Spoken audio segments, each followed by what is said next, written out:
Right, good morning, everybody, or the few bodies that are here. I'm here from IKEA, engineering manager. If you heard our keynote, you know what IKEA does. And this is a bit of a deep dive session for what we spoke for the 10 minutes in the keynote. So what we will do today is why do we need a platform for MLOps at IKEA? What data personas exist? I mean, who are we building the platform for? Who are our consumers? And then we start to deep dive a little bit more on the components, and then start to do a demo where my colleagues will come in as well to show you the demo. And hopefully we have some time left over for Q&A. So firstly, our vision.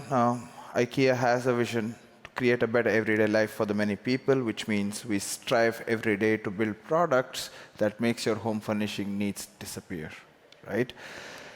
And coming to why we need a platform for MLOps, right? We need to accelerate the ML life cycle. I mean, we discussed in the keynote as well that we need to be fast from idea to production. And that's really, really required to keep up with not just the competition, but the technology that's emerging all the time.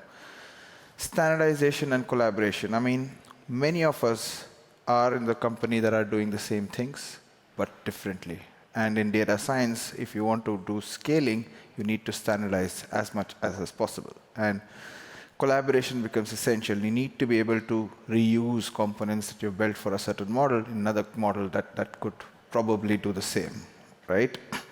And scaling ML is essentially meaning that we are able to deploy on the edge, we're able to deploy LLMs, we're able to deploy just a simple classification algorithm. So the entire scope of something like a time series model to, for example, a Gen AI.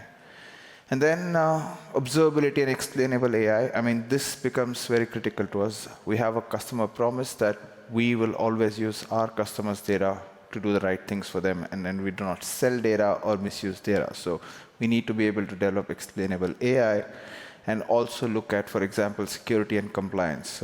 In Europe, we have the AI Act coming up, and that is likely to have a big impact on how we develop and deploy AI.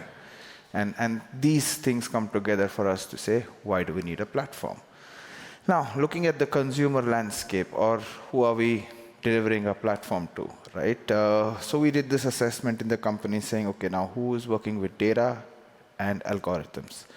And then we see someone of a research data scientist persona. And this persona is working with the models that are coming out of universities, the latest in the market, right? Trying to see how we can bring something from what's an experiment to a real life product. Then we have the business data scientist that is essentially looking at converting a business problem to a data problem, running a lot of proof of concepts with business and doing a lot of ideation. Then we have the citizen data scientist. This is a person who's a data analyst who's working within the countries like a market manager, store manager that also has access to data but has, for example, use cases like how effective was my marketing campaign or how can I increase footfall and stuff like that. Then you have what we call as an engineering data scientist. And this persona is someone that is working with the code, has both DevOps and data scientist experience. And these are the ones that are having a lot of models in production. Now, moving further, I mean, the concept with which we built our platform is headless by design, and you can use it as an optional component in any part of the ML lifecycle. So you could use just for development. You come, ask a development environment, and take it away. You can develop it on your machine and come to us just to deploy. Or you can deploy it yourself in the software, but mandatorily observe with us, which means the monitoring observability is a component that we take care. And if you look at the construct overall, it's looking at how the ML lifecycle works, basically. And then on the left, we always have data, right? I mean, data is, for example, coming from the marketplace, it could be coming from the catalog, and it could be both business data and operational data. Then you have basically the code repositories, artifactories, where you're able to, import and work with the code. And then there is an experimentation component, which is essentially allowing you to try different models so that you can choose the right model for the use case. And to do that, of course, you build model. Models need features, and features comes from a feature store. So we need to build a feature store. And then, of course, the whole deployment journey with how do you want to deploy blue, green, canary, and all of those. And then the inference where the data is hitting the model. And then we come to the observability journey, where it's speaking of the model observability, performance, accuracy, as well as drift, for example, to see how the model is changing with regards to the input data or the output data and so on. And then this whole thing has a managed layer, which means I, as a data scientist, is able to govern, control, and own my model. Moving ahead, develop, nothing much here. Reusing, for example, GitHub artifactories that is provided in the company. So we are not inventing anything here. The experimentation platform essentially looks at ingestion, ML pipelines, provides the integrated development environment, which can do experiment tracking, experiment registration, and as well as connect to high-capacity compute like GPUs. Then moving ahead, the Futurestor, which is essentially a repository for all the features that is developed for a certain model that you can contribute to or consume from, basically, that is built with different other models, right? So you have the entire feature lifecycle management, which is when do we retire a feature or when a feature is new and what status it is, and then actually a catalog, which actually states the different features and where they've been used. And then pipelining, which means that you are able to have your data pipelines to your experimentation platform to reuse or contribute features. Coming to deploy, in the keynote, we showed a lot of containerization and separation techniques because we need to be able to separate the model from the software layer. And then, of course, deploy it in different styles. For example, Shadow, Blue-Green, Canary. And then, of course, the whole deployment pipeline, right, with the model CI/CD, versioning, and so on. And of course, what we have is also the model testing piece, where we are seeing that the model is giving the results, or the data scientist sees that they get the results that they want. And then the whole governance and auditability. This is extremely new, which means that we have an ethics and responsible AI organization that would like to audit models to see how it's behaving. What are the feature importances that was given in deploying the model and so on, or developing the model, right? Right, moving ahead, then we look at the inference pipeline, where it's pretty standard with logging everything. Log, log, log. We believe in that, and it's required for the future. A task orchestrator that is basically putting the data across to the different models. And then, of course, the inferencing could be batch. Models in, for example, fulfillment, supply, or forecasting of stock. They work with batch, and then you have the real-time inferencing, which is like models that sit on IKEA.com, for example. And then you have the whole observability layer with two components. One is operational monitoring, which is essentially focusing on model performance and the platform availability, model availability, and then the observability layer, which is focusing on drift, which is focusing on adversarials, outlier references, and then looking at retraining pipelines.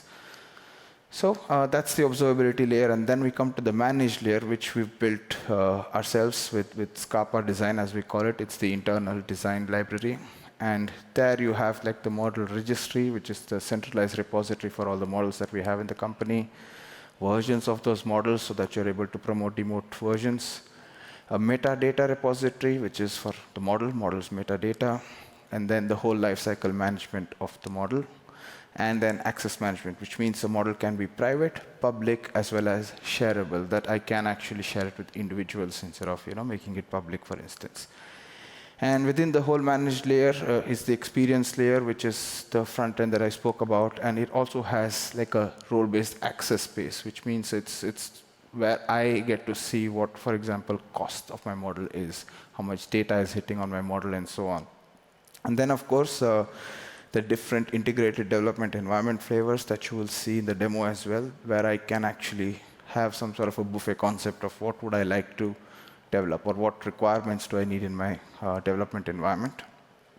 And then data marketplace interaction, you will see a data catalog interaction as well, where essentially I can, sitting in one place, look at all the various data sources in the company that I have access to and actually pull that data in.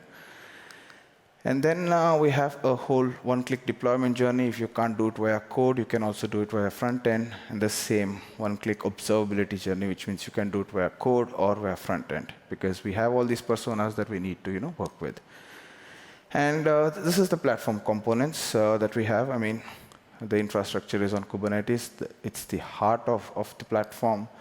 And then the code is essentially Python, React, And then we moved to a lot of cloud-native tools that we use. We use Docker a lot for containerization. We use CI/CD pipelines with Argo CD, Knatives, Kafka, Prometheus. And then a lot of machine learning specific frameworks like MLflow, Seldon Core, Alibi, ZenML, Feast, Futurestor, for instance, and the entire UX and engineering that ties all of this together from IKEA. I would like to then welcome Harish and Fernando, engineers in the team. Harish is the lead engineer, that is the architect for this, and Fernando is a machine learning engineer that will run the demo for us. Welcome. Thank you, Karan. Do you want this? All right. All your show. Thank you, Karan. Good morning, everyone. I'm sure Karan would have given you the background about what is the MLOps platform, what are the different constructs of it, and what are the different components the platform holds, right? I will quickly switch to a simple UI demo, not getting into details, but this is our platform, MLOps.inca.com. The purpose of the platform is... It's not coming. I see. You need to shift the screen. Maybe you have to git. Oh, it's visible, sorry. Yeah, so this is our MLOps platform, and the purpose of the platform is very simple. Just like how I walked in now today, a data scientist doesn't need to carry anything with him. He just walks in with an ideation to create a model with an algorithms which he has in mind. Comes here, go to a develop, get a development environment, what we call it as a training lab, get an environment, CPUs, GPUs, whatnot for the model development, PyTorch, Pythons, Anaconda, all the other snakes left, right? Get those software components for the model development kit, develop the model, register the model, and come for a deployment, right? The purpose of here is you walk in empty-handed, just with an idea, you get the environments, put your ideas into the play, create a better model, and deploy it and walk back, right? Hand off to anyone else as well within the teams, right? So you don't get an affinity back to an infrastructure. Okay, the blade, the bare metal V1 or a VM V1 is my machine where I develop this model. This is a machine where I developed another model, right? We go away from those kind of legacy mindsets and just have the infrastructure abstraction completely taken away by the platform, and just use it like just a SaaS solution. Of course, containers are being given to them on top of the GPUs and CPUs. But I'll quickly jump and show what is there in develop. So develop is a place where you actually get your development environment. You get to deploy it in your own cloud or in the cloud of the platform as well. You select the project which you are part of and select the GitHub actions which is needed to run the runners. And let's give a demo, DockerCon, sorry, caps 23.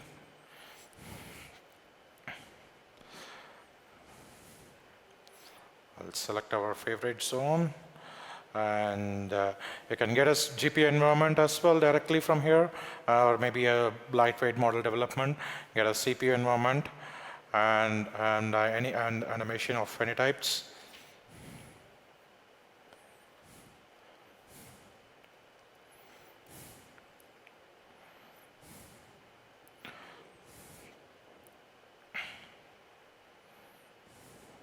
And here usually you get a different IDs needed for the model development. It could be PyTorch, it could be Python 12, 3.8 for furthermore.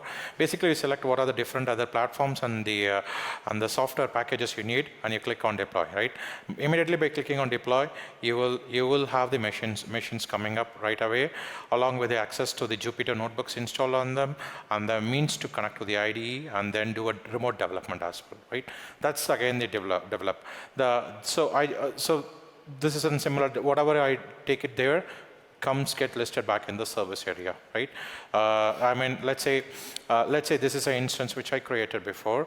I could actually see the different steps of the machines that are getting created, and as well as the metadata of this development environment, right? And moving further, basically this is a space, what we call it as a service space. Every model gets into a container, and they get enlisted under the services, right? Let's say I'm developing 20, then I'm gonna get a 20, and all of them will be listed on here. This is also a place where I register what is my models, what is Fernando's model, what is Karan's model. All of those model governance also gets registered back into the service area. And okay, all right. So now I showed you how we can get the environment and how you can actually enlist the models, right? Now, what should I need? As a data scientist, what would I need for model development? It's, of course, the data. Without the data, it's just an idea. So that's where the data catalog comes into the play. And this is a place where, again, that has been always a problem with any model development, that to find the right data for my model development, or even a quality data for my model development, right? So with this, let's say it could be an online payment, it could be an analytics platform, it could be people data, right? But I don't have to, as a data scientist, go somewhere else to find the data and then take the data, do an extraction transform, and then load it back into the model and do the model development, right? So I can fish around the data right away from here, and for the demo, I'm showing the sample data here, but I can see what are the different data schemas available. I mean, I can select all of them, and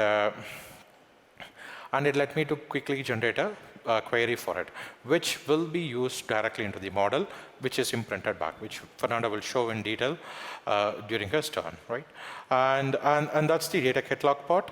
And now let's say someone has developed a model. It could be a Llama model, 65 billion.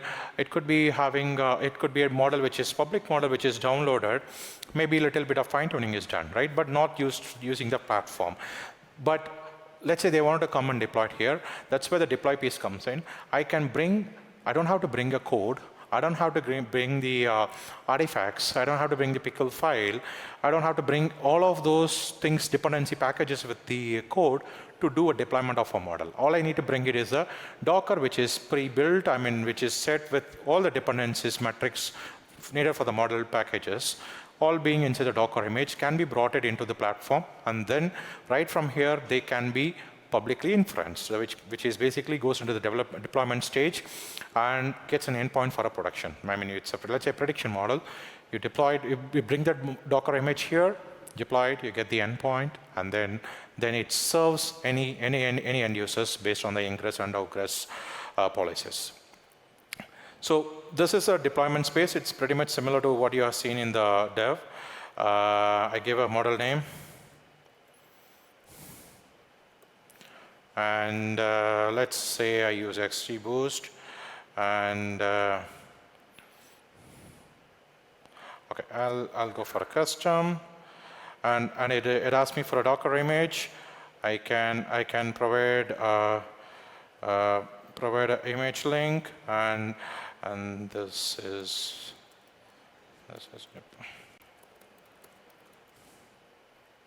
right, and I give my model owner name and the creator and go forward with the deployment. The end result of this is going to be, of course, Fernando will show this in detail, but end result of this is an endpoint which is deployed as in public inferencing. And that's the deploy. At last, I wanted to touch upon the Futurestor. What does it do? What is the purpose of it? Futurestor is basically a centralized repository of futures, which is used by a model. It's a common problem where let's say I develop a model A, And out of 100 GB of data, I probably use 100 MB of it, and probably have used, let's say, I'm developing a model and which needs inputs like age, location, and the type of interest, what they have purchased in, right? A customer's interest. I have used these three features, data extraction, and I have developed a model, right? But then, though all those featurings should not die after the model development is done. It is like just like democratic data, it's about sharing the futures of the model to other persons as well. So that in that way, someone else who have a need to develop a model will use this, look into the my future of the models, and then do a redevelopment, right? It's a centralized space where I can say a model, what are all the features which is associated with the model, right? I mean, I don't have to carry around the data. I don't have to, again, it's a metadata of the data, right? Which says, these are the A, B, C, D, which is used in the model. And this can be used during audit, this can be used during the business risk assessments and any of those whenever the model is getting into the review stage, right? But all of this will be shown in detail in the backend by my colleague Fernando, right? Thank you so much, Harish. Hi, everyone. Here, Fernando, MLOps engineer. I'm the technical guy who write the code. The thing, and I will show in detail a demo about how IKEA use this service. First, imagine the case that I'm a data science and I want to train a model. How we can use this service that we provide? So what is the first step? The first step is to decide what data we need. Where we take this data? We take the data from the catalog, from the query that my colleague Harry showed. So I will import the dependency that we need for this problem, and I will import this data and create a pandas data frame. So me, as a data science, want to understand what is inside the data. What is the magic? What are the numerical columns, categorical columns, and how we can create features, or how we can decide what feature I want to fit into the model. So I wrote here detail. This is the column that I'm using. This is some statistical distribution about the columns. Now I will create some correlation about the data. For example, this is a Titanic data set where I want to evaluate what is the probability of survive for a kind of person based on the class, based on the age, based on the family size, etc. For example, looking at the correlation, we can see that first class in the Titanic has more probability to survive. Or based on the sex, the females has more probability. Now, it's common to start creating some graphs in order to visualize how our data is distributed. For example, based on the age, there are less probability to survive if you are an old person, which is normal. We will start making our assumption, creating some hypotheses that we need to validate. This is the typical word for a data science. Based on our assumption, it's time to start with the feature engineering and data wrangling. What is feature engineering? Feature engineering is to create, combine, or delete new features based on the importance that could have to train a good model. So I discovered that, for example, based on the name, I can take the title. It is Mr., Miss, etc. So this could affect to the model final quality. For example, we can see how this title affects to the probability of survive. So then, you know, AI model cannot process text. So we need to transform the text or categorical columns into integer or what code encoders, which is quite the normal process. After that, I have created new columns, right?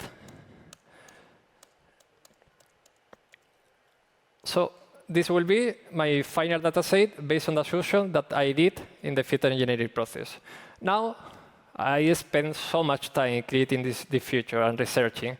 I would like to share this feature with the IKEA community. So what should I do? I can push this data frame. I will not do because the data is already there, to the Futurestor. When the data is in the Futurestor, you can see that we have here the Titanic features. and you can see the description of the feature that I already created. This is an enriched dataset. And I can share this dataset with any data science who wants the data. And the data is enriched. It's not in RAW format. So imagine the case that I'm in other data science, and I have a subset of data where I only have the timestamp and the passenger ID. How I can fill this subset of data with the feature that other data science discover? This is using FIS. FIS is an open source library that we use as Futurestor. So we set up the credential in order to connect with FIT. We indicate that this is the features and the version that we want. And we select that the data frame that we want to fill is the subset of data that we already created. So I execute this block. And you can see how, based on the subset of data, I will be able to fill the training dataset. In FIS, you have the offline Futurestor. This is used for model training, and the online Futurestor that can be used for inference, because in inference, you want to use the most recent data. So this takes a while. We are downloading all the data from BigQuery.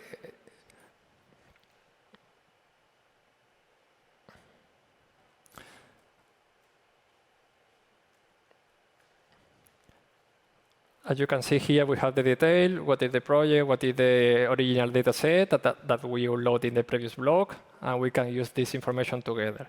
Yeah, as you can see, now it's executed. Based on the timestamp and the passenger ID, we are able to fill all the data set with the other features that other data science have discovered. This helps us a lot in order to reduce the time that a model takes to reach production, which sometimes is from weeks to months. Now, I take the data from the Futurestor. I would like to create a model. In this example, I will not searching for the best model. I just like to train a random forest classifier. We are in a binary classification problem. And I got the model. I would like to validate in the test data with the most popular metric in binary classification, which is accuracy, F1 score, precision, recall. Supposing that I'm happy with this model. So now I want to deploy. What should I do? Next step is to save all the artifacts. Artifacts are like the model files, etc. So now, as IKEA, we provide a standard way to create model class. You can use cookie cutter template, you can do whatever you want, but at the end, a model class is quite simple. You need the init, you need the load, and you need the predict. In the load, you will load all the artifacts. You can download from a Google bucket. You can do whatever you want. In the predict function, in this example, I will show how, using only the passenger ID, I can generate a prediction using all the features from the Futurestor in a way that I will reduce a lot the data that I need to share with the model, reducing the latency, which is a problem, especially in websites, etc. This is the code, how based on the passenger ID, I will take all the features from Futurestor, and I will generate some prediction. This model class should be encapsulated in a Docker file. The Docker file is quite simple, using Python 3.9 Slim version. We will be using Seldon Core. Seldon Core is a tool that enables to transform models from artifacts into production-ready microservice. You can deploy in Docker, you can deploy in Kubernetes, you can deploy whatever you want. And the good thing is that you will get observability by design. That means that you can get the metrics with the model, for example, using Prometheus and visualizing Grafana in real time. So I will build this. Well, I can test locally. For example, I can go to the folder. I think that I'm already there. Let me check.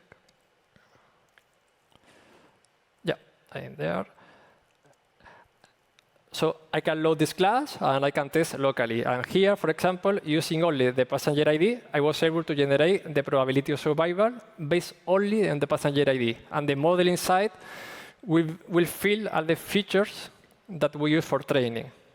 Now, it's time to build the Docker image. And for that, we are going to use Docker. In this case, the images are already built.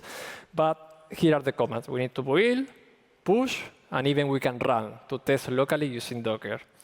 In our case, we want to show our capability as MLOps at IKEA. So we can provide, or we provide the backend API if you are the technical guy, or you can deploy a model through the frontend, as my colleague Harish showed. In this case, I will be deploying the model through the backend, from which I indicate what is the Docker image, who is the user who deploy it, what is the prepackaged server, what is the hardware that you need, the number of replicas, because remember that we are deploying on Kubernetes, so we can scale whatever you want.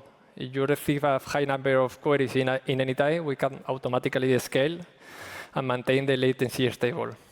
So I indicate some metadata. For example, in this case, the input data is the passenger ID. Even I can show some input example. Now I want to deploy. After query the API, after 5 minutes around, I will get that this model has been deployed. So how I can check that this model has been deployed? Now, if you remember, my colleague Harish showed that we have the model space. In the model service, you can get all the input that we introduce when we are deploying the model. What is the passenger ID? What is the output format? Even we can query the model in real time through the frontend. And you will get all the prediction in real time. Also, at IKEA, observability is very important. So we need to know what is happening with the model, who is using the model, what is the input that the model is receiving, what is the output for that input. Because we have planned to incorporate this enable AI algorithm, data drift in real time, concept drift, adversarial detection for problems. So each time that you query the model, you will see here an entry about who is using the model, what is the input that he's sending, and what is the output by the model. Even you will get some graph about what is the total number of requests that this model is receiving, what is the success rate for any petition, what is the latency. We have this for all the models that we have. If you like, for example, and you want to share this model with your team, you can click on setting and you can add user. In order to, when you add this user, your colleague will be able to visualize this model in the model space, or you can change the model. Imagine that the model owner, imagine that you left IKEA, you are the model owner. This is not possible, so you need to change this. Also, I want to use this model in an application. How I can do it? Well, you can copy the prediction URL, and then you can go to your code. This is the prediction URL generated. You need a token, of course, for security. You have to send what is your email, the person who is using the model, and what is the JSON data. And as you can see, the model is able to generate prediction in real time, and you will get automatically all the observability that we showed before. So that's all from my side. Thank you very much. If you have any question, we have time to discuss.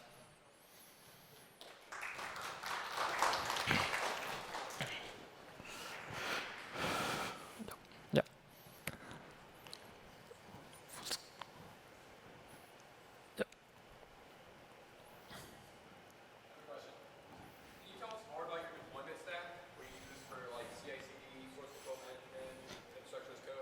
Yeah. We can just show that. Yep. Yep. So this is the total stack. So Celdon is the package that is primarily doing the deployments, but then there's a lot of cloud-native applications that we bring to make sure that the deployment is seamless.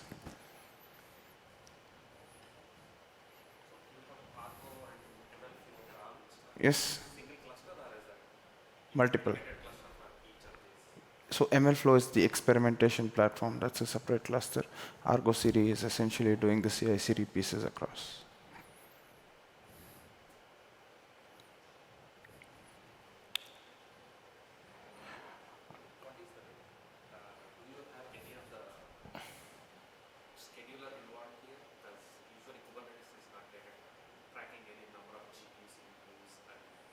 We don't use a scheduler. Actually, yes, Kubernetes does not allow that.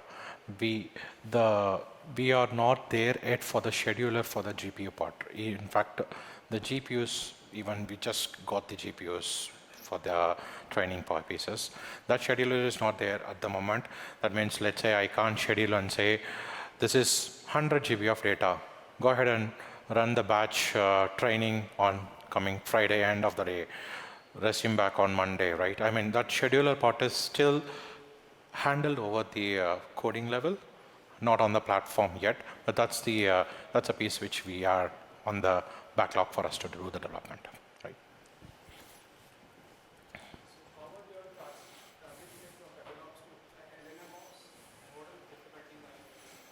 I think it starts with the model size. I mean, the LLM ops, I mean, the observability is a bit more difficult. The model sizes are far higher than a regular model. I think that's where the challenge begins. How can we use the same standardized process to package and deploy the model efficiently enough? And I can say that it's not a problem that we've completely solved, right? So the model size is a problem, you said? When you look at the Gen AI models, right, the LLMs, if you want to deploy like a 15 gigabyte, 16 gigabyte model, right, as compared to a standard model, it's much, much bigger. So when the size becomes bigger, you need to deploy on a GPU, and then that also becomes expensive, and it also becomes challenging to manage it. What was the other challenging aspect of it that you said?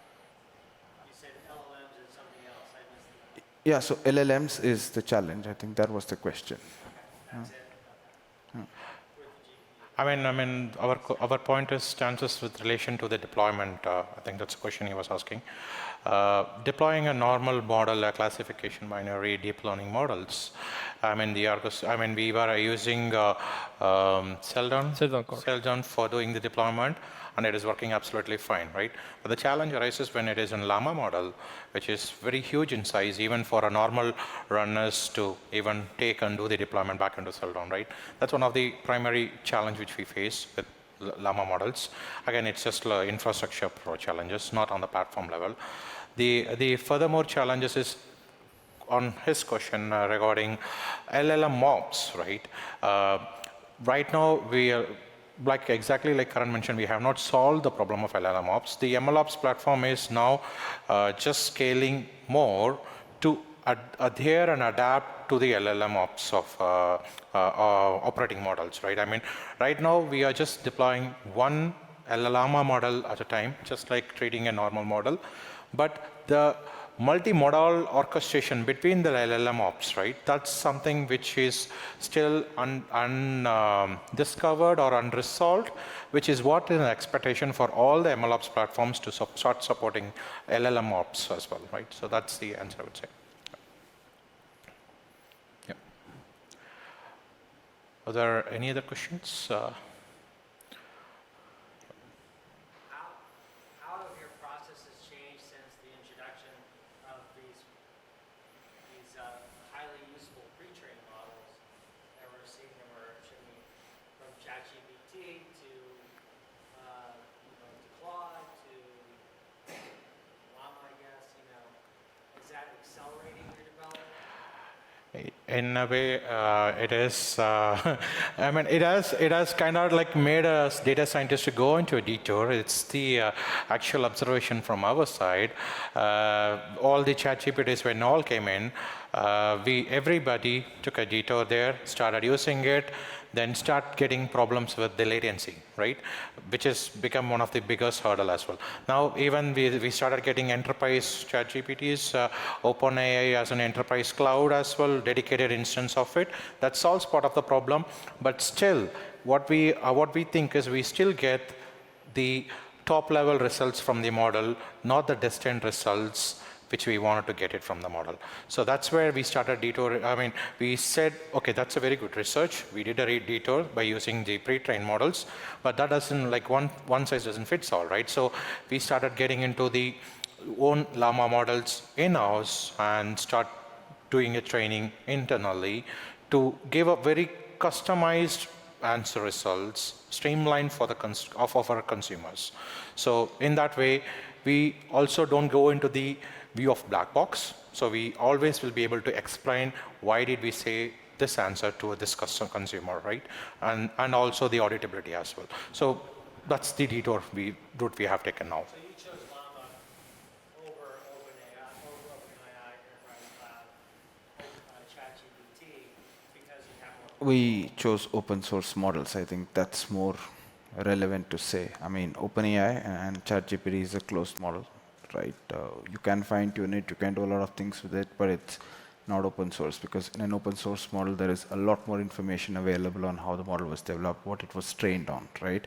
So we need to look at how we essentially bring explainability into the picture, right? And then that is required as something for future with the AI Act, where models will be classified as very high risk, medium risk, low risk. And then we see that a lot of our models that are customer or marketing oriented will fall in the high risk category. And then if you're using, let's say, example to a multimodal LLM setup to do a assisted shopping journey, and then there's something that's gone wrong with the predictions, and let's say the model starts hallucinating on stuff, and that's when we need to have control. That's when we need to be able to justify what we're using and why we're using.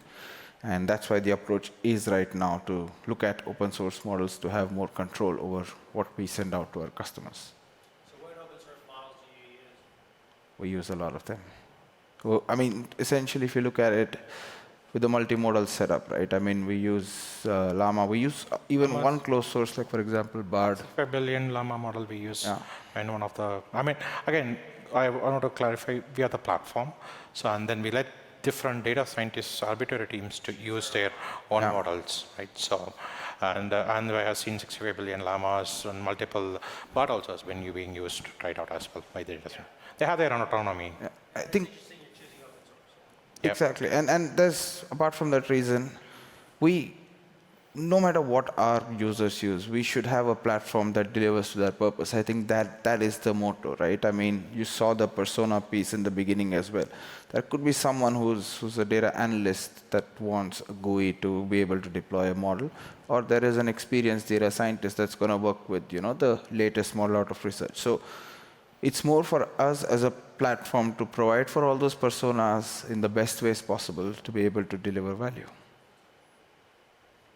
And not just LLM and not just it, because there's a lot of data science that you can do, business results that you can drive with just transformer models or models that are quite basic in nature. As far as scaling goes, like scaling your models, what do you use to scale it? Do you use the IKEA from Kubernetes, or do you have some other like data? So we are a platform, and we use platforms that the company provides. So we have a team that provides a managed GKE cluster. So we use them, and then they're responsible to make sure that our scaling requirements are met. So we work as teams, right? I mean, I don't own the entire stack. I own one part of the stack, and I reuse stack from many people. And just to add, so the scaling also from this platform layer, it goes in 3 ways. I mean, the scale out happens back in Google, managed GKEs, Kubernetes as well, in-house into our private data centers as well, and also to Azure as well, right? So we are trying to give an unbiased autonomy for the consumers to say, okay, I'm just trying to give a ChatGPT project, but not for an external consumer, but for internal coworkers, right? I mean, then he get to choose, right? Let me not put it in Google and spend something. Well, let me scale it back into OpenShift, back into the clusters of, let me get a dedicated cluster of Kubernetes and scale it inside, right? So that's the day chore consumer of the platform chooses, right? Whether should I go scale further back in Google, Azure, or back in on-premises. And also they also make a call based on the size of the model, on the number of inferencing happens, the traffic, whether it is demilitarized or in the front-facing networks, and of course cost in the end, right? So based on all of those different parameters, they make a call on where they want to scale further, right? But again, the straight answer to your point is we use the managed GKE to do the scaling of cluster pods. Yeah. All right, last question maybe? No, if not, thank you so much for listening in. Karan, Harish, Fernando, and we are around, so happy to chat up during the day as well. Thank you. Thank you.